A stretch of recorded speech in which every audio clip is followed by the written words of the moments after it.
Working in public engagement is often a collaborative effort and involves stepping into the worlds of different communities, understanding different cultures, and navigating a range of perspectives and mindsets. Public engagement professionals' work is deeply rewarding, meaningful, and interesting, but can be stressful and difficult in ways that are not always recognized. Unlike many other professional roles in academia, public engagement doesn't always come with well-established support networks. As PEPs, we often find ourselves working in isolation, while managing increasing emotional demands both from within our institutions and from the communities we work with. Many of these experiences involve engaging with vulnerable individuals or groups, and that can bring an added layer of responsibility and emotional labor. So how do we begin to process these experiences? One valuable approach is through using emotional touchpoints. Emotional touchpoints are a powerful way of helping people share their experiences, or touchpoints, through the selection of emotional words that enables people to describe how they feel about their experience. The process is typically facilitated using a set of cards, in which the cards contain touchpoints, or emotional words. Using this process has helped people to articulate how they feel, and to understand and respond to the emotional challenges connected to their work. The individual identifies the touchpoints that they want to talk about, and are then asked to select a few emotional words that sum up what the experience meant to them in regard to that touchpoint. The emotional words may be positive, such as valued or respected, or negative, for example, confused, or worried. Facilitating this process requires careful consideration, and it is important to give the storyteller enough time to pause, reflect, and form a considered response. There can be a temptation to jump in and respond, to reassure or offer solutions, but this isn't necessary. As a facilitator, your role is not to fix or interpret what is being said, but to listen and hear what is being shared. When facilitating the conversation, use open, appreciative questions where possible. These questions encourage reflection and help people explore their experiences more deeply. Closed questions where the answer is simply yes or no are often less helpful in this process. You might need to ask supplementary questions to clarify something or summarize a particular point. It can also be valuable to ask, what might make a situation better? This gives people the opportunity to think forward, to consider what could change, and to explore different ways of approaching similar situations in the future. Other things to consider are arranging a convenient date and time to conduct the emotional touchpoints session, selecting a quiet, safe space where you won't be interrupted, obtaining verbal consent from the participant, and finally, providing an outline of the process. Please note that this process is not intended to take the place of professional mental health support. The following is an example of an emotional touchpoint session conducted by staff at the university. My name's Dawn and I'm a public engagement professional, and I'm here today with Stephen. We're going to use the emotional touch points to explore a situation I've had as part of my public engagement work and to help think through how that played out and how it made me feel. Great, thank you. And what we're going to do is just go through the process of emotional touch points, and just with Dawn's experience as a way of just showing how the process works when you have a person telling their story and somebody hearing and facilitating the story. So what we have in front of us is a number of emotional touch points, and these are just really experiences that you have at work, all sorts of different experiences, and these have been created specific to public engagement professionals' work.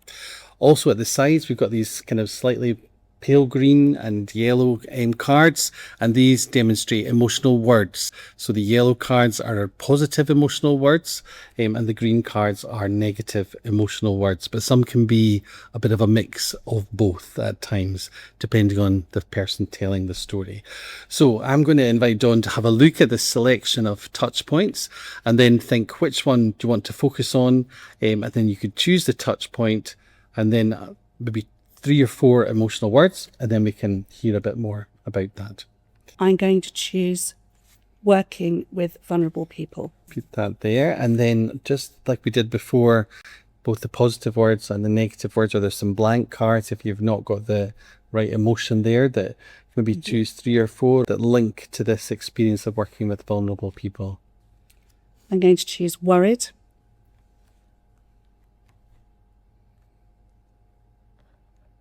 unsupported.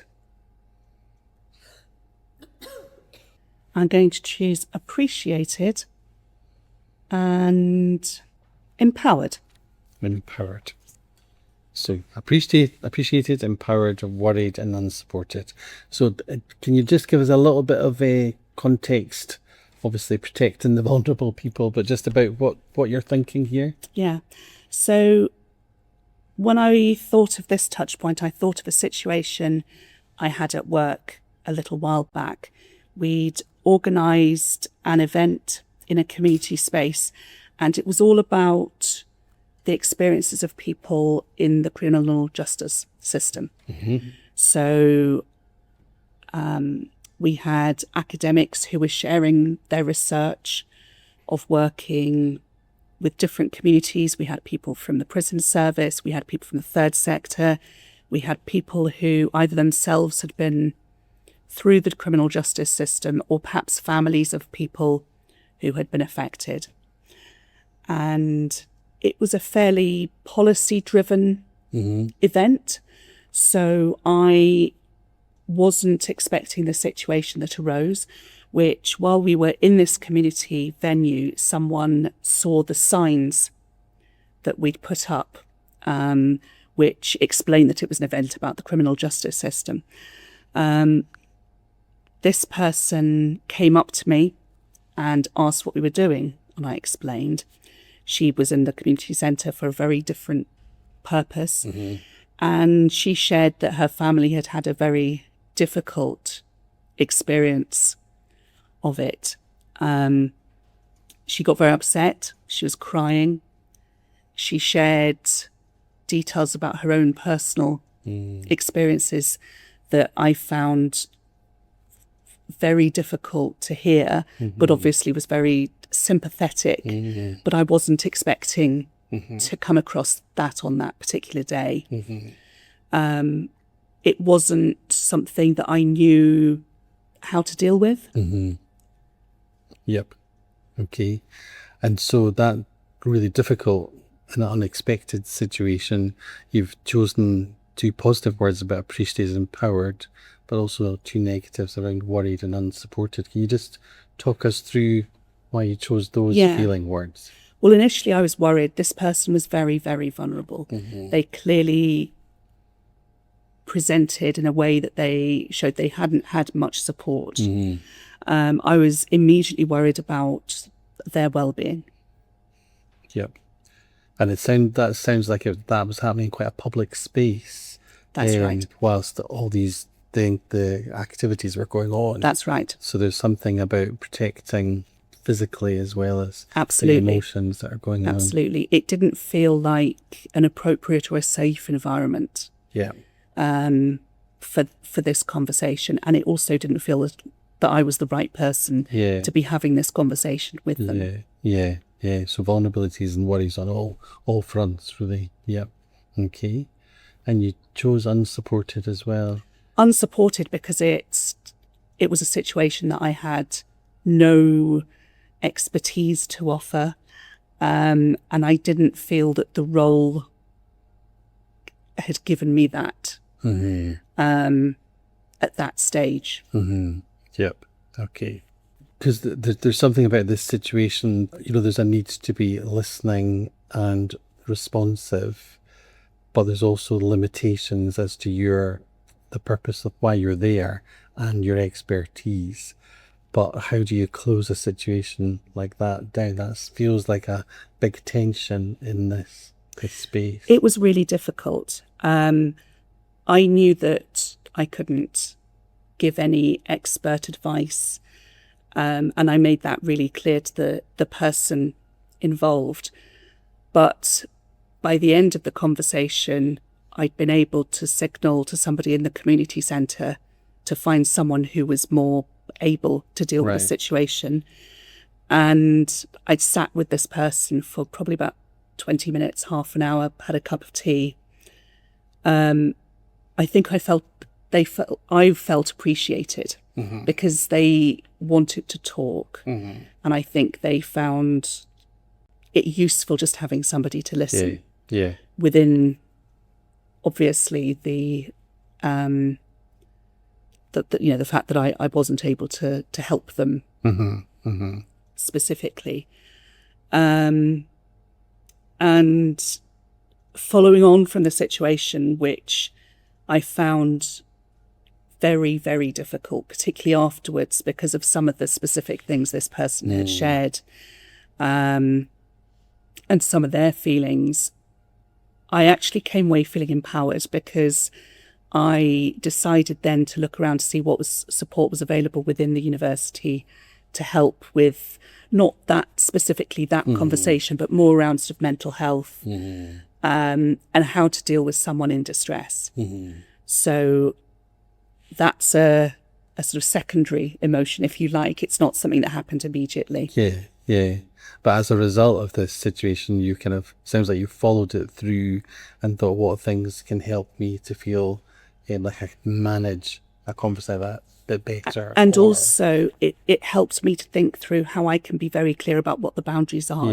Yeah. So that I can have the confidence to say to somebody, I'm sorry, but I can't help you. And knowing what we can and we can't help with is really important, because it's sometimes tempting to jump in and try and do all sorts of things that could do more harm than help. Yes. Yeah. Absolutely. And all the while this event is going on, in which presumably you have some responsibility towards, but then you're drawn into a conversation you couldn't ignore. And I think that's often the case with public engagement. We go with lots of lists, lots of plans, but the activities we take part in are often very unpredictable, quite ad hoc. You never know who's going to turn up, what situations are going to arise. So there's an element of having to be very flexible and adaptable. Yep.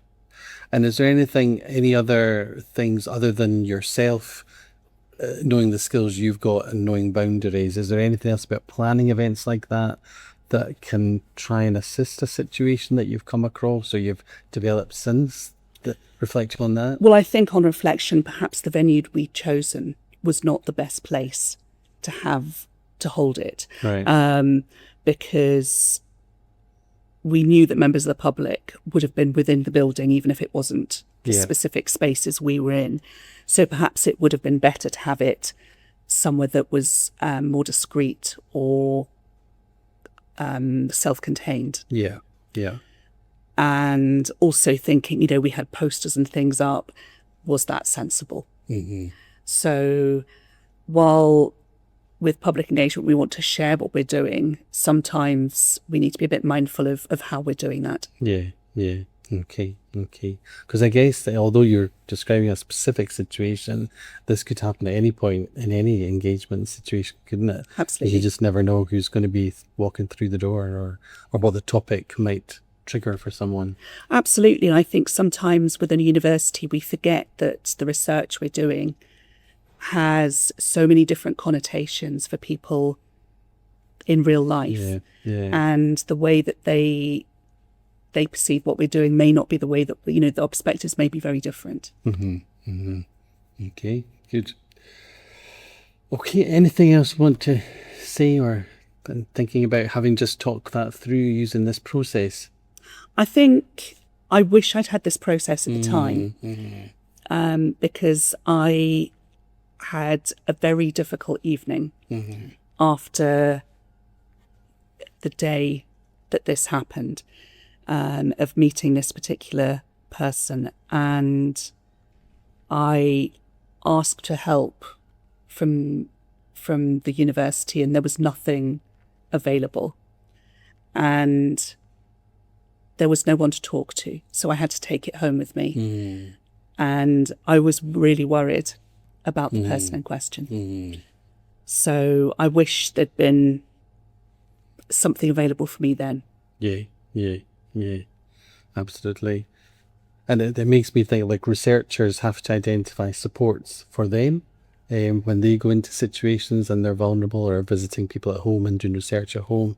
And the same structures need to be available for all people that work in this way. Absolutely. I think as public engagement professionals, perhaps we fall through the cracks. Yeah, because that only comes really through the ethical applications for research projects. So you can see that where the gaps would be in regards to that. Good. Okay. Well, thank you for sharing. That's a difficult, very difficult experience.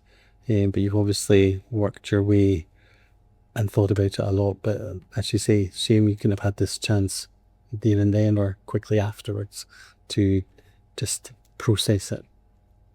Okay. So Dawn, just thinking about this process of doing the emotional touch points and that really difficult situation, what does this make you think about moving forward in terms of your learning and your well-being in these situations? I think being able to do something in a timely fashion, so being able to have the resource that I can use, it might be quite quickly after a difficult situation.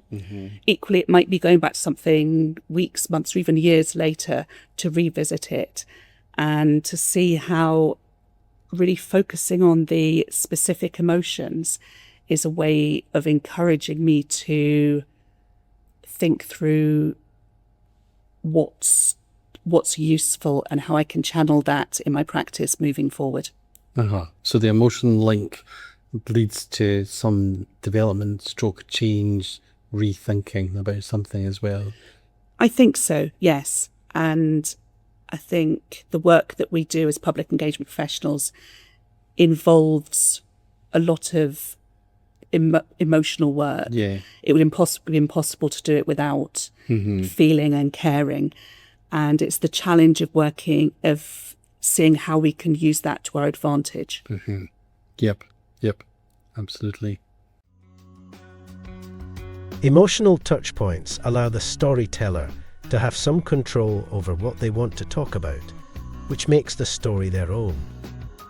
Presenting both positive and negative words legitimizes and encourages the use of both sets of emotions. Recalling experiences in this way can disclose new perspectives and allow for a sense of understanding to be developed. Through this process, emotions are acknowledged, validated and respected, and in doing so, we bring value-based practice to the forefront of our work.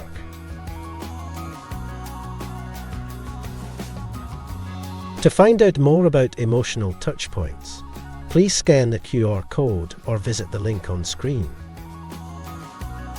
Thanks for watching.